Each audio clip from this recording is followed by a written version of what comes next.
Any police officer who's even worth their weight in salt, forget about gold, would realize that this is an absolute circus, bogus prosecution.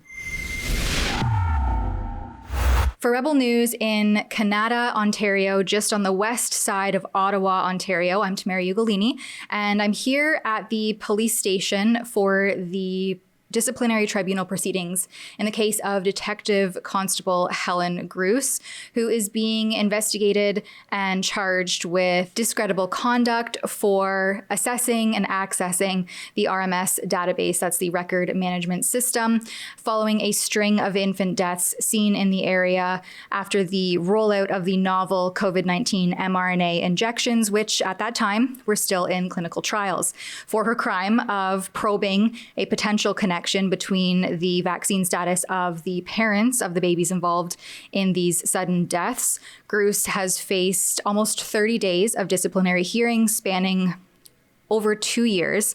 And in the room, there are often retired police officers like yourself. So from a policing perspective, what do you make of what has happened to Detective Grus? I think it's a terrible miscarriage of justice. I think she's done the community a wonderful service. And I think if the public knew what she had actually done, which has been suppressed in the legacy, what I would call the propagandist media, they would be quite happy with her actions. One of the things that she has done is she's taken the information that she's received that when the COVID jab rollout, the forced COVID jab rollout happened, she noticed a spike in baby deaths. And she worked in an office where it is her responsibility to investigate that sort of thing and to look for causation and correlation, or what's the common denominator here. That's what an investigator does. And as a result of doing that, as a result of noticing that this is something that appeared on her radar, she was shut down by her police service and then charged for doing what she's supposed to do. Today, the crux of what is being argued by the prosecution is that Detective Grus has violated her duty. She has basically committed discreditable conduct because she had used the records management system to access information to further her investigation. That's as simple as it is. And the prosecution's making an argument that because she did not seek supervisory approval to get the authorization to access that information, that she's guilty of discreditable conduct. Any police officer who's watching this knows that that's absolute nonsense. It is logical that you would consult a supervisor if you got to a point in your investigation, you actually saw that you had some sort of substance, and then you realize, if this investigation is going to continue, I need resources, I need people, I need money, I need time, I need to pull myself out from my other investigations to concentrate on this. That's when you would get a supervisor involved. Not what is being alleged by the prosecutor, that every time you suspect that something is awry or something that needs to be investigated, should be investigated, that you first check with your supervisor before accessing RMS. Any police officer who's even worth their weight in salt, forget about gold, would realize that this is an absolute circus, bogus prosecution. And part of the defense's beginning submissions, which were very short today and we'll go into tomorrow, was that an officer must use discretion in their duty. The whole basis of an officer's job is to use their discretion based on their experience and their expertise. And I suppose in a way, or the entire crux of all of this is that Helen Grus could not have gone to her superiors because she had been told not to bring any sort of vaccine discussion into the workplace. And it was repeated in there both by the prosecution and the defense that Helen Grus's superiors would have never authorized this probe. That's absolutely correct. That did come out in evidence. And because she was denied the ability to even bring up COVID in the office from her immediate supervisor, she still realized that, hey, I'm onto something here.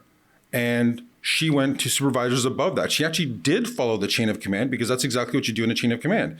You go to your immediate supervisor.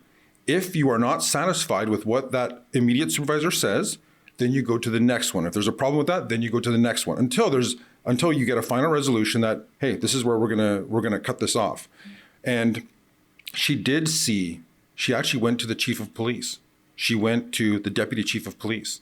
She told them what she was doing. There was in no case, and there was no time in her investigation that she was hiding what she was doing. She was open about it. Well, and I think that part of the defense's opening submissions, which again, we only saw very briefly so far, was that there wasn't clear policy stipulations that were laid out by the prosecution in terms of infractions. And there was no ostensible prohibited act that Grus engaged in, because this is a lawful access of the RMS database, which from a policing perspective is usually an internal private information gathering probe and is not always shone a light on in the public space through things like a media leak, which happened here to Grus.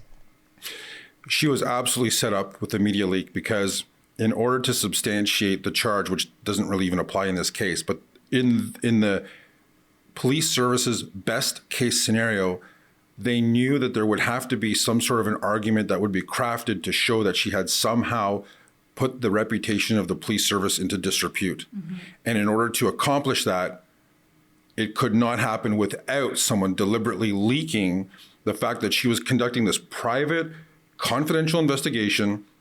And not only did it come out, or not only was it leaked that this private, confidential investigation was being conducted, but when she approached the deputy chief and the chief and the deputy chief and said, "Look, we need to investigate who did this. This is a criminal matter. Somebody leaked this information." The police service said no. The chief said no. It was either Chief Slowly or Chief Stubbs. One of them had said no. So by virtue of that, they are actually the ones that are bringing disrepute onto the police service. I think the public, it just isn't aware that police accessing this kind of information behind the scenes can and does happen regularly. It happens all the time.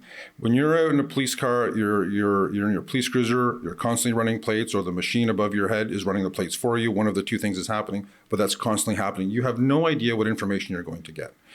If you're someone, I worked in this section called the power case section. That's actually what your job is. Your job is to look at all of these high-level crimes and actually find correlations or some sort of factor that knits them together, that attaches them. That's what your job is as an investigator. And that's what she was doing. Mm-hmm. So she's being paraded out into a circus prosecution, like I have seen somewhere being said, as a signal to other police officers, do not investigate COVID.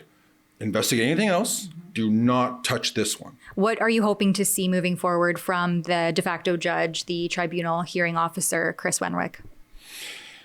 Well, I'll tell you, to Superintendent Renwick's credit, I have seen him especially in these closing times, to be far more involved in an inquisitive nature to try to understand what both sides are saying. I find that, I think that works very much in his favor. I think it presents a degree of credibility in his adjudication.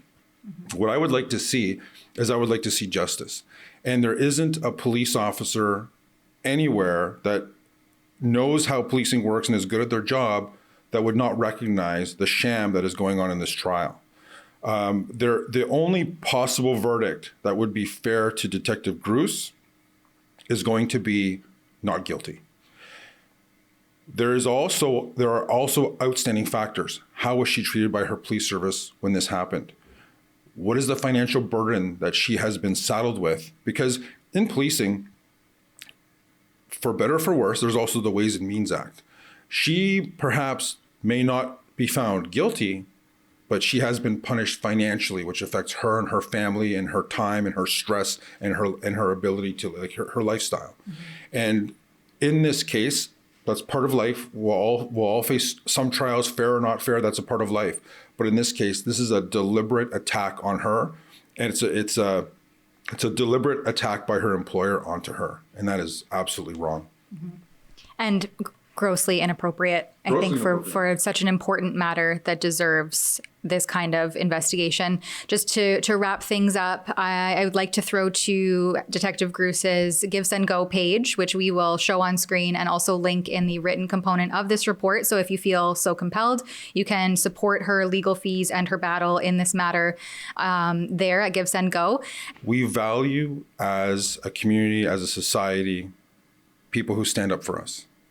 And Helen Grus has stood up head and shoulders above anybody else on this topic.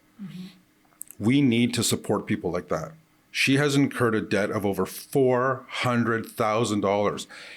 During the trial, when she had both of her lawyers here because she had the firepower of the prosecution and all the lawyers and all the people that they had on against her, it was costing her $50,000 a week with accommodations, flights, lawyer fees, food, like all of the things that she had to pay for out of pocket.